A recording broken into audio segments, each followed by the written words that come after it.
avait l'œil noir et la moustache arrogante. Il parlait drôlement mais d'une façon éloquente, bombant le torse devant les spectateurs. Mais sa renommée tenait pourtant du prodige, et ça se comprenait qu'il ait autant de prestige, puisque c'était un prestidigitateur. Rien dans les mains, rien dans les poches, il transformait d'un air vainqueur l'as de carreau en 7 de cœur, sans faire d'erreur, sans anicroche. Il faisait jaillir tout à coup n'importe quoi de n'importe où.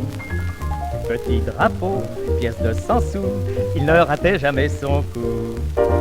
Et voilà, disait-il fièrement, et voilà, un billet de 1000 francs, hop, et voilà, disparu complètement. Tout le monde en restait comme de ronflant.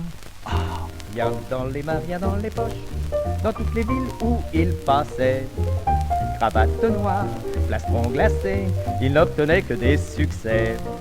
Mesdames, messieurs, voyez, rien dans les manches, rien dans les revers, rien par devant, rien par derrière, rien que le talent et le savoir-faire. Mais un jour, voilà qu'il s'est rendu une jolie blonde, car dans ce métier-là, on a le béguin comme tout le monde. Et c'est comme ça que commencèrent les ennuis.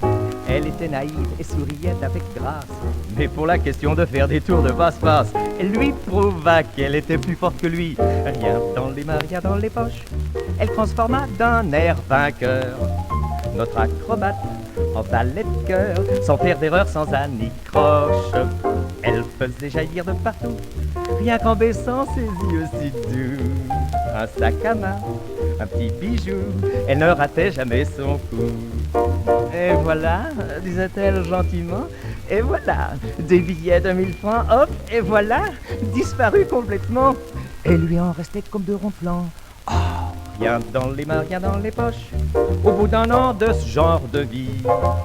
À chaque comptant, rien à crédit, notre homme n'avait plus un radis. Mesdames, messieurs, rien dans le buffet, rien dans l'armoire, rien à bouffer et rien à boire, ratiboisé, plus rien nulle part. Rien dans les mains, rien dans les poches, il a perdu même son boulot. Et maintenant, sur ses bastos, il n'escamote plus que les mégots. Et y a personne qui crie bravo.